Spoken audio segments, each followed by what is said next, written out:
여기까지가 저희가 이제 그 학부모교실 4회차를 진행을 하면서 물화생 지정이라는 5개의 파트를 좀 정리해서 한 부분이 오늘로 어떤 종료가 됐고요. 그리고 5번째는 과학탐구 토론대에 대한 내용입니다. 이 소장님께서 이렇게 텍스트를 써주셨는데요. 이젠 끝입니다라고 했는데 진짜 끝났습니다. 과탐 토론 이제 끝났습니다. 그래서 그 결과물을 보여드릴게요. 먼저 서울특별시 교육청 융합과학교육원에 있는 청소년 과학페어 과학 토론회 작년 4월 15일에 올라온 자료입니다. 여기 들어가시면 중등부, 고등부 이렇게 있고 논제 게시용으로 올라가 있어요. 근데 이 논제를 확인해 보면 작년에 이런 소스가 나왔습니다. 이게 작년 소스죠. 그래서 인간의 활동으로 지구의 환경이 크게 변화하면서 최근의 지질시대인 홀로세 이후 새로운 지질시대를 설정하자는 의견이 제시됐다. 인류세란 인류와 시대의 합성어이고 이 용어는 과학자뿐만 아니고 일반 대중까지 쓰는 관심을 폭넓게 불러일으켰다. 그런데 이 새로운 지질시대를 지정하는 거에 대해 반대하는 과학자들이 있다 하면서 최근에 제시했던 거, 리젝된 거 이런 것들을 써놨습니다. 그리고 논제를 던지죠. 그래서 새로운 지질시대로 인류세를 지정하는 것에 대한 찬성 측과 반대 측 의견을 균형 있는 시각에서 다양하게 각각 제시하세요. 인류세의 실무 그룹은 인류세의 지표 물질로 플루토늄을 제안했는데 이 플루토늄의 지표 물질로 제안한 과학적 근거를 설명하시오. 자신이 생각하기에 가장 타당한 인류세 지표 물질을 제안하고 플루토늄은 제외하고 그 이유를 아래의 조건을 고려하여 과학적으로 설명하시오. 이거였죠.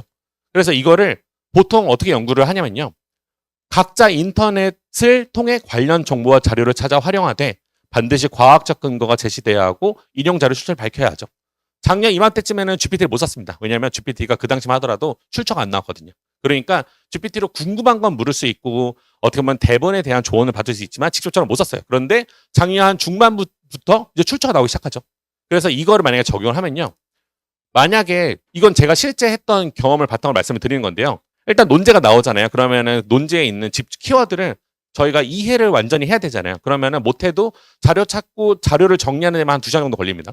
그리고 인터넷 자료를 통해서 개념을 침층 이해하고 학생들한테 전달해야 되잖아요. 그럼 못해도 리서치하는데 2시간, 정리하는데 한 3시간 정도 투자를 해서 학생들이 이해할 수 있도록 정리를 해야 되고요. 그리고 요 정도까지 가면 사실 수상을 할 수가 없죠. 왜냐하면 너무 평범하잖아요. 그러면 당연히 논문을 통해서 전문가들에 대한 어떤 논고를 듣고 판단해야 되기 때문에 논문 리서치하는데 한 3시간 정도 걸리고 논문 정리하는데 5시간 정도 걸렸죠. 왜냐하면 저희가 보는 게 아니고 학생들이 이해를 해야 되니까요. 그래서 그리고 나서 발표 준비를 하는데 레코딩을 해야 되잖아요. 그럼 학생들이 하고 있는 레코딩을 하는데 한 6시간 정도 걸리고 편집도 해야 되니까요. 거기에다가 이제 해결한 그래서 마지막 마무리까지 짓는데 이 정도 시간이 걸렸죠. 그래서 거의 이 정도 시간이 걸립니다. 그런데 먼저 한번 살펴볼게요. 토론 주제 확인 및 관련 개념 습득하는데 왜 2시간 걸렸냐면요. 이거 다 찾아보는 거예요. 이걸 자료를 찾아보는데 그러니까 인터넷에 너무 무분별한 자료가 많잖아요. 그런데 이걸 다 하나하나 누르면서 뭐가 적합한지를 판단하는 겁니다. 그래서 요강 들어와서 요강 한번 확인해 보고 실제 뉴스 기사를 직접 보면서 이거 정말 좋은 자료다. 좋은 자료다. 좋은 자료다 해서 연도별 텍스트별 혹은 내용별로 정리를 하는 거죠. 그래서 이 내용을 정리하는데 거의 정말 많은 시간이 걸립니다. 그래서 살펴보면은 인류세, 인간의 지질시대라는 어떤 뉴스 기사인데 인류의 역사는 주로 생명체의 존재 멸종으로 그 시간을 다룬다라고 하고 정리되어 있는 신문 기사들. 그리고 크로포드 호수, 국제표준 층서 구역으로 이제 선정된 지역인데 이 내용이 공식적인 지질시대가 되기 위해서 인류세를 대표할 수 있는 지층이 필요한데 가장 꼽히는 자료이다. 이런 내용도 제가 찾아서 정리를 하는 거고요. 그리고 새로운 지질시대 인류세 공식 도입 끝내 불발됐다는 최근 트렌드. 실제 어떻게 보면 과학학문 토론대에 있는 내용도 정리를 하는 거고요. 그리고 이제 칼럼. 그래서 이상원 박사, 이승배 박사, 김유홍 박사, 남욱현 박사가 대담을 나눈 인류 미래 가능성은 그진 단 하나의 지적 생명체라는 것 논고도 읽으면서 지금 트렌드가 이렇게 움직이는구나를 이해를 하는 거죠. 왜냐하면 저는 과학자는 맞지만 제가 이쪽 사회과학기는 아니다 보니까 계속 공부를 하는 겁니다. 그럼 이제 이 내용이 이제 이해가 정립이 되면은 그 다음에 인사이트를 찾아야 되겠죠. 그럼 논문을 통해서 이제 개념을 심화를 하고 전문가가 어떤 식으로 하는지를 찾아봅니다. 그러면은 구글 스칼라에 들어가서 인류세라는 키워드를 바탕으로 한 10페이지 정도면 논문 한 150개 정도 될 텐데 그거를 다 하나하나 보면서 적합한 논문을 찾아냅니다. 그래서 2007년도부터 2020년도까지 해당하는 가장 적합한 논문을 선별을 합니다.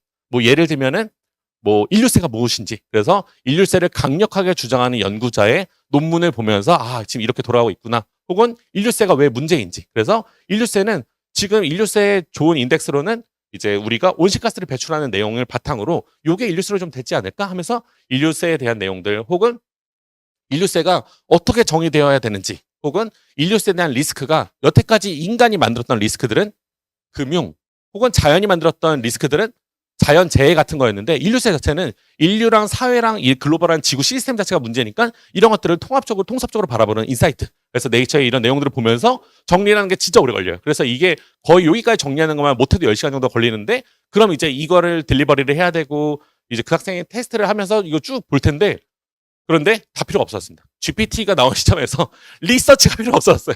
그래서 이제 안 찾아도 됩니다. 왜냐면 이거 보세요, 어머니들. 요거 그대로 요거 있잖아요. 복사해서 붙여넣고 GPT를 하나 보여드릴게요. 보죠? 복사했죠? GPT에 들어왔어요.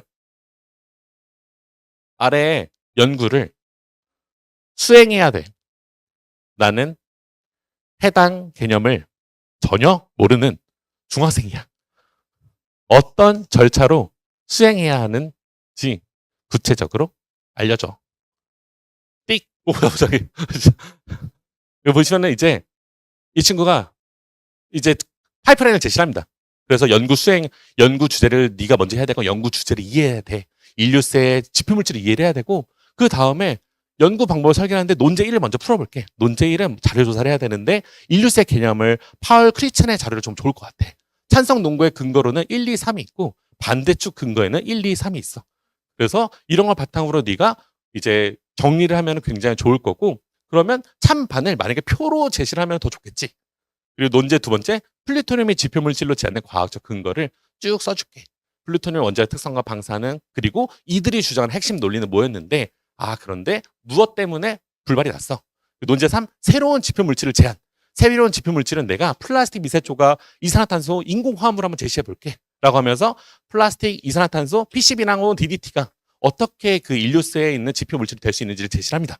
그리고 가서 이 바탕으로 연구 자료랑 토론 준비를 어떻게 하면 되는지가 결론이 나오는 거죠. 그러면은 제가 사실은 작년에 한 10시간 정도 리서치를 한 게 필요가 없었어요. 이제 방향성이 나왔으니까요. 그런데 근데 문제는 더 심각해졌습니다. 왜냐하면 여기서 끝난 게 아니고 작년 말에 오픈 AI가 사고를 쳤어요. 전 세계적으로. 바로 딥 리서치를 만든 겁니다. 딥 리서치를 만들어서 이제 다 필요 없었습니다. 그래서 이 딥 리서치가 만들어졌는데 딥 리서치가 어머니들 진짜 어마어마해요. 이게 한 분야에 리서치를 해야 되는 사람들이 봤을 때는요. 정말 충격입니다. 왜냐면요. 결과물로 보여드릴게요. 먼저 GPT로 아래의 내용을 딥 리서치로 근거를 찾으려고 하는데 프롬프트를 어떻게 만들면 되니라고 하고 그대로 이 세 가지의 논점을 다 던지는 거예요. 그 복사부처럼 해놓은 겁니다. 그럼 프롬프트를 이렇게 제시해 볼래라고 하면서 프롬프트를 짜줍니다. 먼저 서울시 과학페어의 인류세에 대한 개념에 대한 연구를 조사를 할 거고 다음 내용에 맞춰서 국제학술지를 바탕으로 리서치를 할 거야. 그리고 1번, 2번, 3번 논제에 대한 내용은 다음과 같고 그리고 제출 형식은 논문 혹은 보고서로 만들어서 네가 제출을 해줘라고 해서 이렇게 프롬프트가 나오는 거죠. 이 프롬프트를 그대로 복사하는 거예요. 그래서 뭐 일단은 제가 설명할 때 말씀드리는 세 가지의 플랫폼이 있는데요. 첫 번째 퍼플렉시티입니다. 퍼플렉시티에 그냥 넣으시면 돼요. 그래서 복사 붙여넣기 그리고 심층 연구 클릭 그리고 하면은 이 친구가 엄청 열심히 일합니다. 한 10분 정도 걸려요. 그 모델마다 걸리는 속도의 차이가 있는데 10분 정도 걸립니다. 그러면 우리가 썼던 프롬프트를 바탕으로 이 친구가 계속 심층 리서치를 해줍니다. 심지어 작업이 완료되면 저한테 메일로 따로 보내줄 정도로 정말 충실하고 좋은 친구인데요.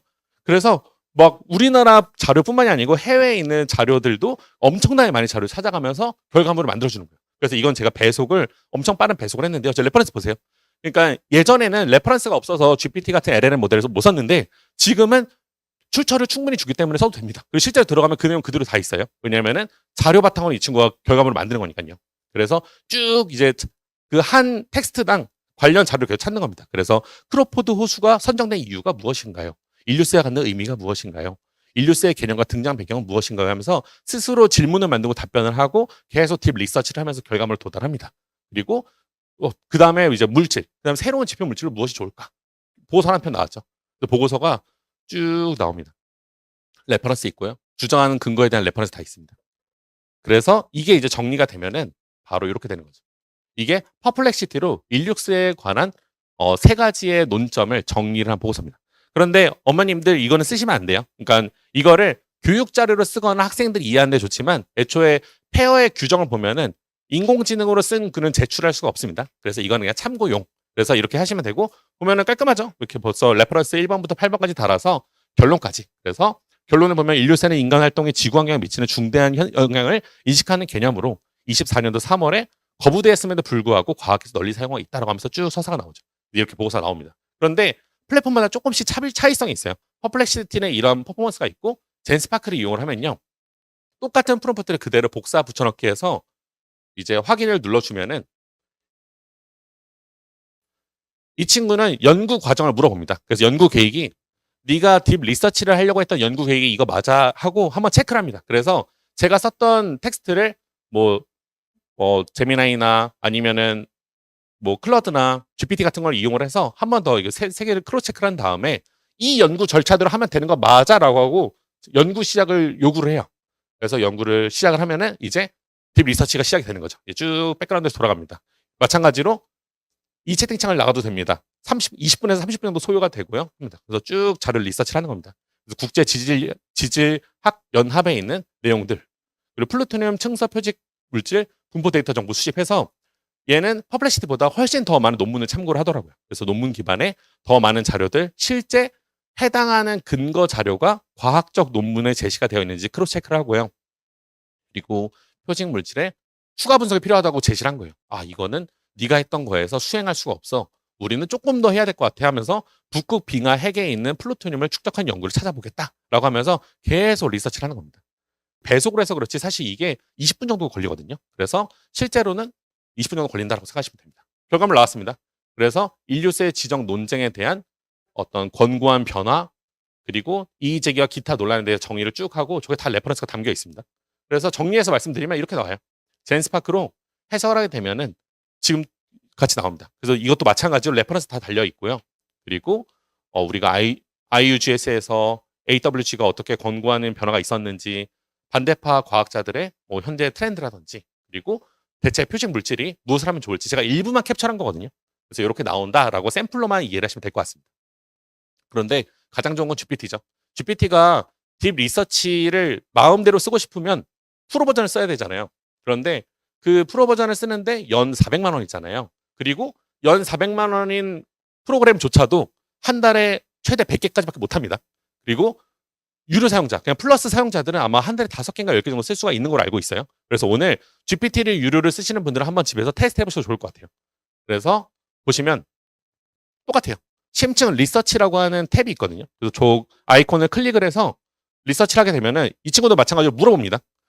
귀하의 요청을 명확히 하고 싶습니다. 연구 결과는 한글로 할까요? 영어로 할까요? 특정 시간 범위를 할까요? 예를 들면 5년간 연구를 할까요? 논문에 대한 선호 논문이 있나요?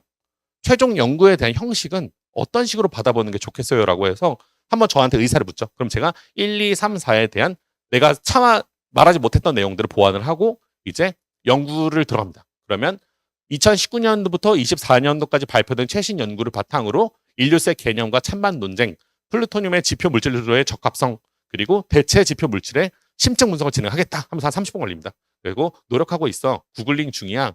뭐 자세히 읽고 있어요. 근데 이게 가끔 오역돼서 굉장히 재미있는 문구로 바뀔 때도 있더라고요. 그래서 쭉 리서치 중이고 이거는 배속이 제가 20배속으로 한 겁니다. 그래서 엄청 빨리 지금 쭉 해석을 하고 있는 거고요. 그리고 마찬가지로 연구가 완료되면 알려준다고 해서 메일로 옵니다. 그래서 연구 완료되면은 메일로 발송이 되고요. 이 안에 있는 텍스트들은 해당 내용을 대표하는 정말 키워드만 제시를 함으로써 이제 보여주는 내용이고요. 그리고 이제 곧 끝날 것 같은데 조금만 더 한번 기다려 보겠습니다. 그래서 일단 잠깐 짤막한 시간을 말씀을 드리면 학생들이 시간을 어떻게 효율적으로 쓰냐면요. 공부를 할 때 이걸 그냥 틀어놓고 딴 걸 하다가 다시 돌아오는 거죠. 그렇게 정리하면 됩니다. 그럼 이제 결과물이 나왔어요. 인류세 지표 물질에 대한 심층 분석해서 인류세 지정에 대한 찬반 논의, 레퍼런스가 퀄리티가 굉장히 좋습니다. 굉장히 그 글 자체가 양가의 어떤 입장에서의 글을 굉장히 잘 쓴 걸 알 수가 있고 내가 생각지도 못했던 지표들도 언급을 한다든지 등의 결과물이 나옵니다. 그래서 정리하면 이렇게 나와요. 챗GPT 인류세의 지정과 지표 물질의 심층 분석이라고 해서 인류세 지정에 대한 찬반 논의, 찬성측 주장, 반대식 주장, 그리고 플루토늄이 인류세의 지표 물질로 제한된 이유, 플루토늄 지표 물질의 장점, 그리고 플루토늄을 제외한 대체 지표 물질의 후보 제안에서 애초에 요구했던 사항이 완벽하게 핏이 되죠. 그렇기 때문에 사실 여기까지 가면은 정말 이 세 개를 뭘 쓸까가 아니고 세 개 다 쓰세요. 그 세 개 다 쓰시면서 이거 좋은데 하면서 경험적으로 그 경험을 이제 학생들한테 전달하시면 이번에 어떤 주제가 나오던 끝납니다. 그런데 그래서 이제 제가 봤을 때는 예전에 과학탐구 토론대회가 어떻게 운영이 됐었냐면요. 학교에서 그 자리에서 줬어요. 그러니까 학생들의 역량을 파악해야지 이건 아니잖아 해서 그 자리에서 준 다음에 그 자리에서 뭐 한 2시간 내에 어떤 인사이트를 도출하는지로 수상을 결정해서 했거든요. 그래서 아마 이 이슈가 올해는 이게 너무 어떻게 보면 너무 수준 차이가 이제 많이 나면서 의문을 가지고 실제 이런 사례들이 업데이트가 되면서 아마 내년 시즌에 바뀌지 않을까 싶습니다. 그러니까 주제 자체를 서울시에서는 학교 단에 학교에서는 주제를 그 자리에서 제시하고 2시간 안에 평가를 해라 라든지 해서 예전의 룰로 돌아갈 가능성이 있겠죠. 만약에 누가 제일 좋아라고 물으신다고 하면 저는 GPT가 제일 좋고요. 그런데 시점에 따라 달라요. 학생들이 봤을 때에는 제가 봤을 때 학생들이 봤을 때는 1번 아니면 3번이 좀 더 좋은 것 같아요. 그래서 1, 3번이 좋고 2번은 2번만의 특징이 또 있기도 하거든요. 그래서 이런 거에 차이는 있고 그리고 이 모든 게 다 무료는 아닙니다. 부분 무료예요. 그래서 첫 번째 같은 경우는 하루에 쓸 수 있는 개수가 정해져 있고 두 번째 같은 경우는 아마 24시에는 한 개 정도밖에 안 될 겁니다. 그래서 아이들이 여러 개 만들어야 되고 GPT 같은 경우는 유료를 쓰는 사람도 월 5개 또는 10개 정도이고요. 그리고 좋은 요금제를 쓰시는 분도 월 100개 정도로 제한이 되어 있습니다. 그래서 이 플랫폼을 활용할 때에는 일단은 제가 볼 때는 퍼플렉시티는 좀 폭넓게 파악하고 싶을 때 그리고 젠스파크는 어쨌건 새로운 인사이트를 제시해주기 때문에 좀 비교 스캔하고 싶을 때 그리고 챗GPT는 어떻게 보면 완성된 보고서를 받고 싶을 때 그래서 이 세 가지의 문서가 서로 약간 다른 차별성이 있으니까 적절하게 적용을 하면은 우리 학생들이 올해 탐구 토론 대회는 아마 여기 주신 분들을 어떤 학생들은 아마 굉장히 좋은 결과물로 학교의 예선에 참여할 수 있을 것 같습니다. 그래서 일단 제가 말씀드린 거 여기까지이고요. 궁금하신 점